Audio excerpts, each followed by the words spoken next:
Welcome back. After opening the spaceship, we found another linking book like the one that took us to Myst. But after using it, first appearances appear to be that we are in fact still in the spaceship. However, if you pay close attention, you'll notice we're not in fact in the same spaceship, because the sliders are missing. Also, you cannot use the lever, and the display doesn't show anything. There's still an organ though, but it doesn't work. So no more playing tunes. It's even more obvious that we are no longer in Kansas when you look outside. Because this is certainly not Myst. It is in fact a place that we saw on the flyby, and that was described in the journal we read.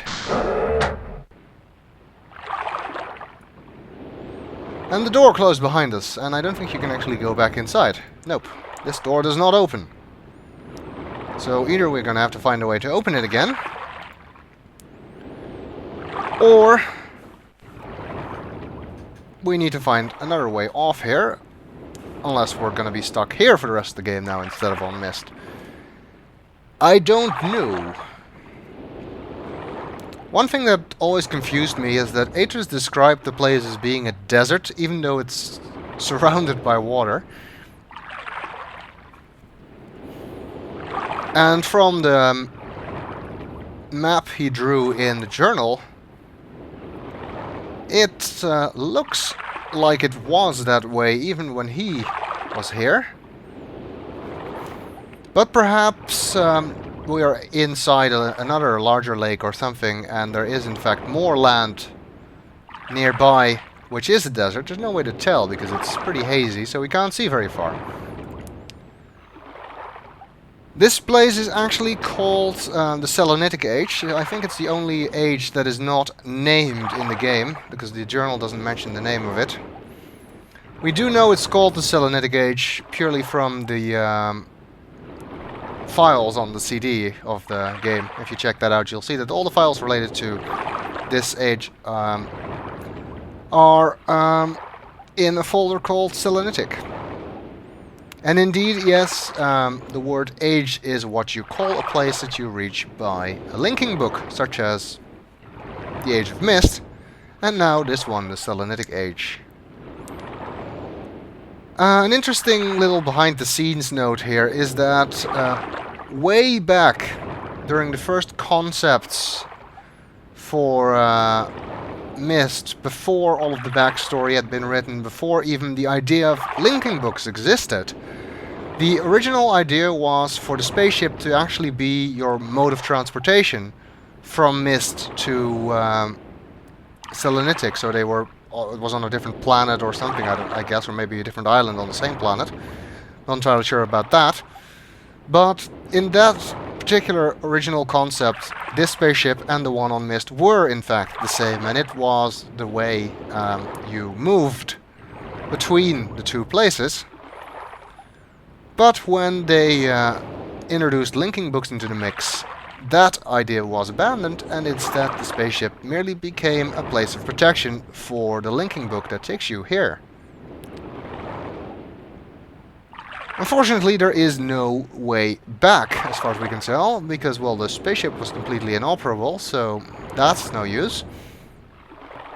And so far there's no traces of any linking books back to Myst. In the journal for this age, Atrus did mention how important it is to take a linking book with you when you go to an age. But we don't have any linking books back to Myst, so we couldn't take one with us. So if we're unlucky, we might be stuck here forever. Hopefully Atrus left a linking book behind somewhere that we can use. Let's take a look. Well, at the very least, even though it is surrounded by water, the rest of the place does look like a big wasteland, much as Atrus described it. But there's also a sign of a number of structures that were mentioned in the journal as being built by Atrus. And let's take a look. There's a door. And another bunch of sliders. Let me guess, they make sounds. They do.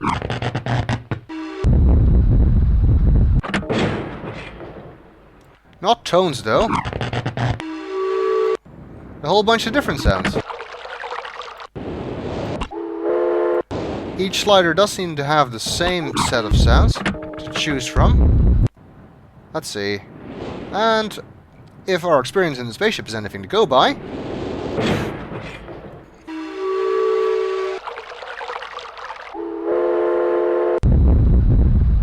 indeed, as I thought, the button plays the sequence.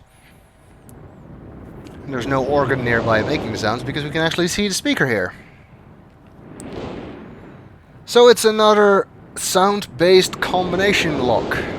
Ah, sound-based puzzles, my mortal enemy. Well, no piano nearby here to muck about with the sounds, so I guess we're gonna have to find out what the combination is some other way.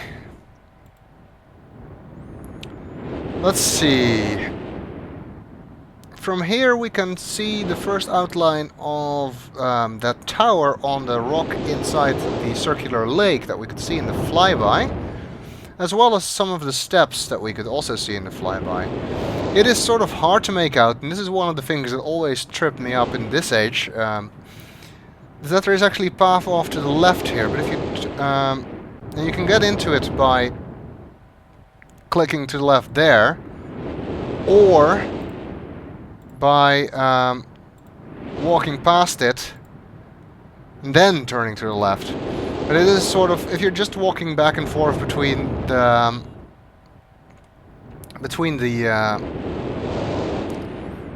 lake there and the door here, it's very easy to miss the fact that there is a path off to the left here, in which case you'll just get stuck. And also, because this path also has steps, it sort of looks, when you turn left onto this path, it looks like you've actually gone onto that one. But you haven't. Yeah, this age is a bit confusing to navigate, again from the problem that there just aren't enough positions that you can stand in to really make it clear where you're going.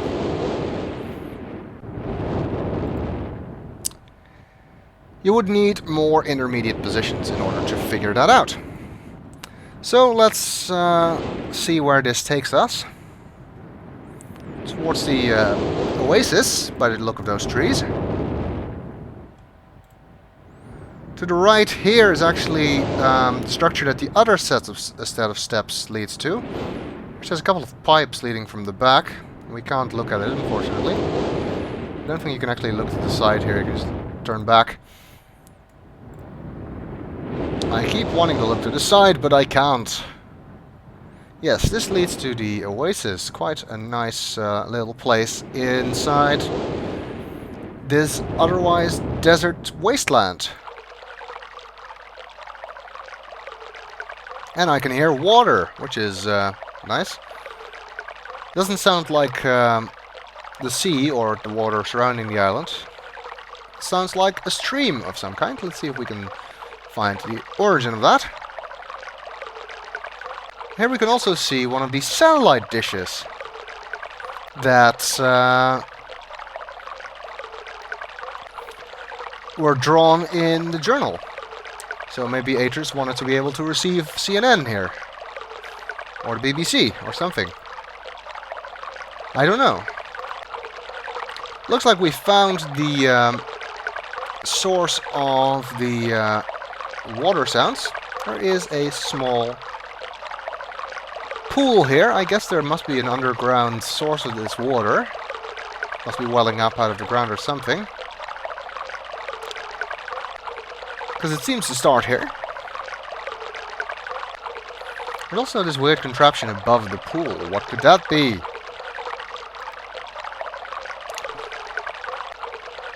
Not entirely sure. It seems to be connected by cable to the satellite dish. Well, since Atrus said in the journal that he was interested in the sounds of this age, could that perhaps be a microphone or something? And that be a transmitter? Seems to make more sense than the CNN satellite dish theory. And what do we have here? A symbol, apparently representing water, so that seems to make sense, since we're near that pool. And a button, which lights up the symbol but doesn't seem to have any other obvious effect. If we look to the left here, we find a blue page, much like the one we earlier found in the library. The ones that Akanar asked us to bring him.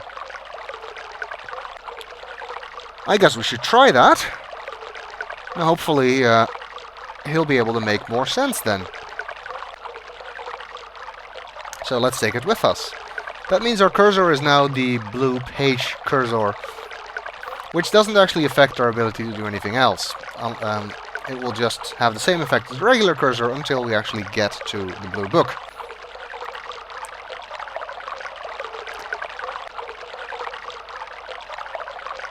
I don't think the button did anything here. There's no difference at the microphone or anything. You know, the wasteland of Selenitic must have conjured up some memories for Atrus, since he spent most of his life living in the desert. Atrus is actually the son of Gen and the human Kita. At least, I think Kita was human. She was described as a member of the Amat people, a tribe living in the southwest of North America. A fictional tribe, I should add. And Gen, Atrus' father, once commented on how much he thought that Kita's people were like the Dunny, including their technology, because they had holographic imagers, which is kind of advanced for a human tribe in the 19th century.